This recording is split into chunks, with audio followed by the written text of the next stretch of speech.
Starting होती है और हम देखते हैं कि न्यूज में बताते हैं कि फांग की शादी हो रही है, जो हमें स्टोरी में मेन लीड है। जब वो आयल पे खड़ा होता है तभी वहाँ उसकी ब्यूटीफुल वाइफ श्याओकी आती है, जो हमारी स्टोरी की मेन लीड हीरोइन है, और वो याद करती है कि वो एंड फांग कैसे 2018 में मिले थे, जब वो केप टाउन नाम के प्लेनेट से अर्थ पे आई थी, और धीमे धीमे दोनों को एक दूसरे से प्यार हो गया। फिर वेडिंग सेरेमनी स्टार्ट होती है, जहाँ फैंग श्याओकी को वही सैफायर से बनी हुई रिंग पहनाता है जो श्याओकी की बॉडी से निकलकर फांग को मिला था जब श्याओकी ने फांग की जान बचाई थी। वेडिंग के बाद दोनों एक दूसरे को किस करते हैं और तभी नोटिस करते हैं कि टाइम स्टॉप हो गया है, जिससे दोनों समझ जाते हैं कि श्याओकी का उसके प्लेनेट से लेने के लिए लोग आ गए हैं। फिर जियाओबू को कोई फोर्स हवा में खींचती है। फांग श्याओकी का हाथ पकड़ के उसे रोकने का ट्राई करता है, लेकिन वो भी स्पेसशिप में चली जाती है। नेक्स्ट सीन में श्याओकी अपने और फांग की सारी मेमोरी अपनी वेडिंग रिंग में डालती है, क्योंकि उसे डर था कि कहीं उसके लोग उसकी मेमोरी से रेज ना कर दें।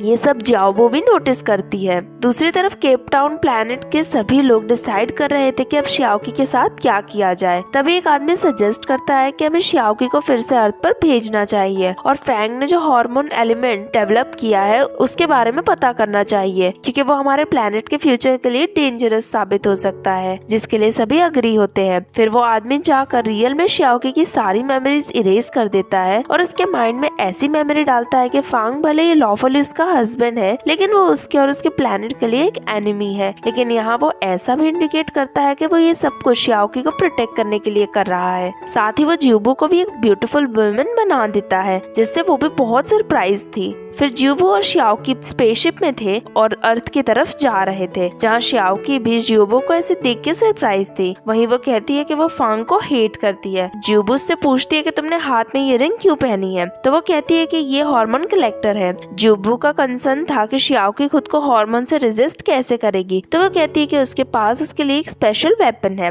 कुछ ही देर बाद जब स्पेसशिप अर्थ के ऑर्बिट में एंटर होती है तो स्पेसशिप टूटने लगती है, जिससे श्याओकी और जियोबू अलग अलग हो जाते हैं। दूसरी तरफ फांग भी अपने असिस्टेंट के साथ अपने ऑफिस में इंटरव्यू के लिए जा रहा था। वहीं श्याओकी भी नीचे गिर रही थी। तभी वो अपने पावर्स का यूज करके खुद को रोकती है, लेकिन उसकी वेडिंग ड्रेस साइड में खड़े रॉड पर फंस जाती है और उसी टाइम फांग की भी नजर उस पर जाती है। श्याओकी नीचे गिरने वाली थी, तभी फांग साइड में रखा मैट्रेस नीचे रख देता है, जिससे श्याओकी आके फांग के ऊपर गिर जाती है। फांग उसे देखता है एंड श्याओकी भी उसे देखती है, लेकिन तभी श्याओकी उसे स्मेल करने लगती है, क्योंकि अभी भी फांग के अंदर से उसे हार्मोन्स की स्मेल आ रही थी। लेकिन इससे फांग अनकंफर्टेबल होता है और उसे रोकता है, लेकिन वो नहीं रुकती है। यहाँ हमें ये भी समझ में आता है कि फांग अब श्याओकी को नहीं पहचानता है। तभी हान आता है जो उन दोनों को साथ में देखता है, जिससे एम्बैरेस्ड होकर फांग श्याओकी को धक्का देके वहाँ से चला जाता है। श्याओकी कहती है कि मैं उसकी वाइफ हूँ, फिर वो ऐसा प्रिटेंड क्यों कर रहा है जैसे वो मुझे नहीं जानता हो। नेक्स्ट सीन में फांग इवेंट में था, जहाँ सभी लड़कियाँ उसके लिए पागल थी। तभी वहाँ श्याओकी भी आती है। इवेंट में इंटरव्यूअर उससे पूछती है कि क्या आप सिंगल हैं, जिस पर फांग हाँ करता है। और जब फांग से पूछा जाता है कि उसे कैसी लड़की पसंद है, तो वो श्याओकी से बिल्कुल ऑपोजिट लड़की बताता है, जिससे गुस्सा होकर श्याओकी स्टेज पर आती है और सबके सामने अनाउंस करती है कि वो फांग की वाइफ है। फांग जिससे शॉक होता है, लेकिन सेम टाइम पे बहुत सारी लड़कियां वेडिंग ड्रेस में आकर कहती हैं कि वो भी फांग की वाइफ है, जिससे श्याओकी कंफ्यूज होती है।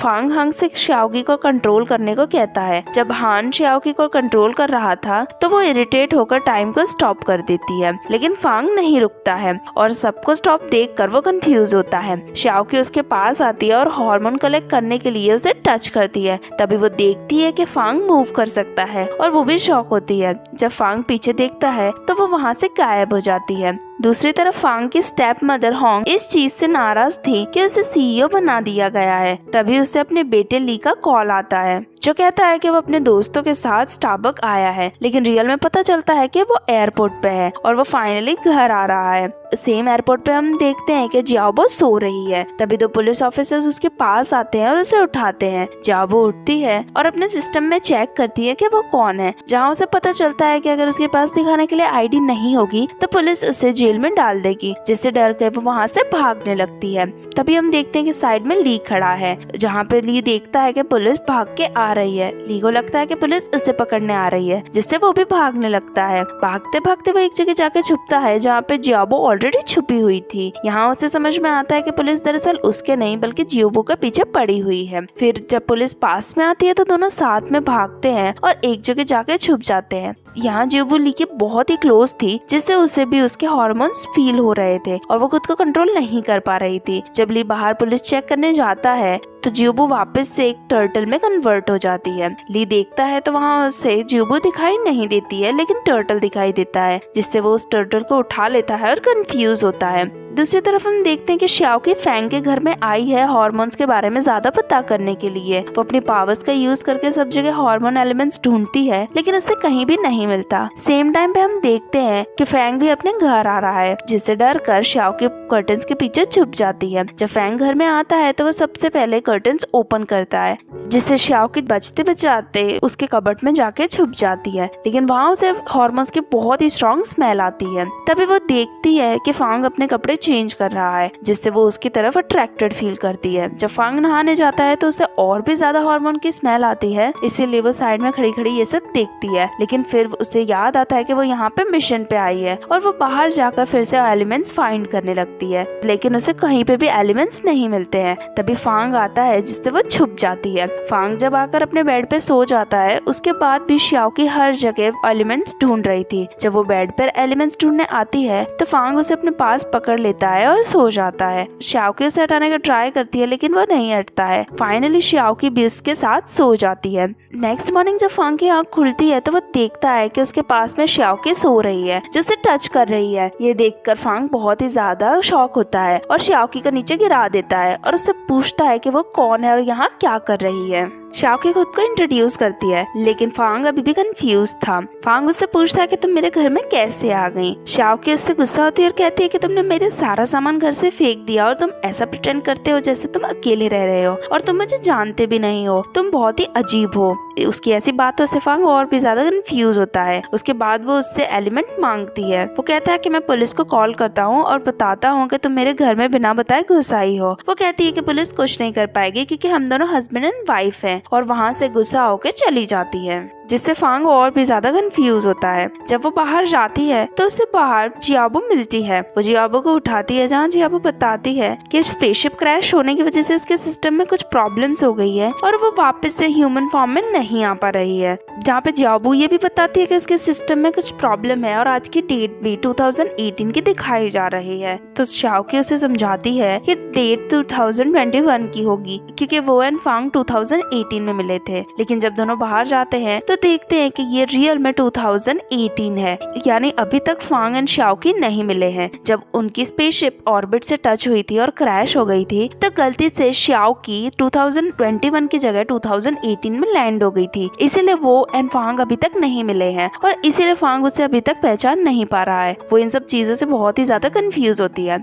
नेक्स्ट सीन में हम देखते हैं कि फैंग अपने ऑफिस में जाता है, जहाँ पे वो हान से श्याओकी के बारे में पता करने को कहता है, लेकिन हांग बताता है कि फांग पहले किसी भी श्याओकी नाम की लड़की को नहीं जानता था, जिससे फांग कंफ्यूज होता है और हान को श्याओकी के बारे में ज्यादा से ज्यादा इन्फॉर्मेशन पता करने को कहता है। जिसके बाद श्याओकी और जियाबो दोनों सिस्टर चैन के कैफे में जाते हैं, जहाँ पे सिस्टर चैन भी उन दोनों को नहीं पहचानती है। जब सिस्टर चैन उनके लिए आइस लेकर आती है तो श्याओकी टाइम स्टॉप कर देती है और आइस पर जियोबो को रख देती है, जिससे वो वापस से ह्यूमन फॉर्म में आ जाती है। सिस्टर चैन जब पलटती है तो उसे देख के शॉक होती है और कंफ्यूज होती है। उसके बाद दोनों बातें करते हैं। उसके बाद श्याओकी जियोबो से अपने प्लेनेट पर सिग्नल भेजने को कहती है। वो सिग्नल भेज तो देती है, लेकिन अभी तक सिग्नल उनके प्लेनेट तक नहीं पहुँचा है, जिससे दोनों जन बहुत ही कंफ्यूज होते हैं, क्योंकि अब जब तक उनको जवाब नहीं मिलेगा तब तक उन्हें यहीं रहना पड़ेगा। श्याओकी कहती है कि 2018 है, मतलब फैंग मुझे नहीं जानता है और अभी तक वो एलिमेंट डेवलप भी नहीं हुआ है, तो हम उसे कैसे कलेक्ट करेंगे। दोनों इस चीज को लेकर कंफ्यूज थे।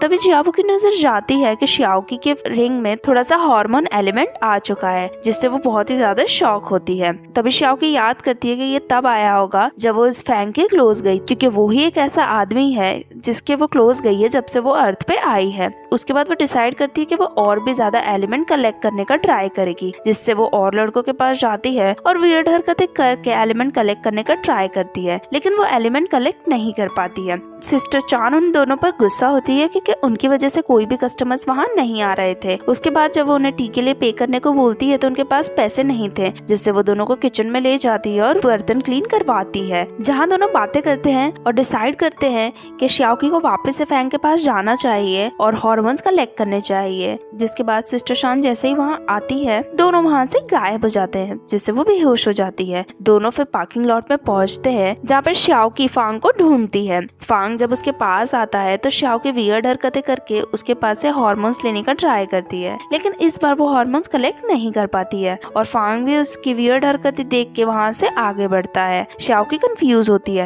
लेकिन तभी वो देखती है कि कार फांग के बहुत ही क्लोज आ रही है, जिससे उसका एक्सीडेंट होने वाला है। वो जल्दी से जाती है और फांग को बचा लेती है, जिससे फांग उसे देखता है। दोनों एक दूसरे को बहुत ही प्यार से देख रहे थे। तभी वो देखती है कि ऐसे मूवमेंट पे फांग की बॉडी से वो हार्मोन निकल के उसके रिंग में कलेक्ट हो रहा है, जिससे वो शॉक होती है। और इसके साथ ही एपिसोड यहीं पे खत्म हो जाता है। नेक्स्ट एपिसोड देखने के लिए चैनल को सब्सक्राइब जरूर करें और वीडियो पसंद आया है तो लाइक भी करें। मिलते हैं नेक्स्ट वीडियो में, तब तक के लिए टेक केयर, बाय बाय।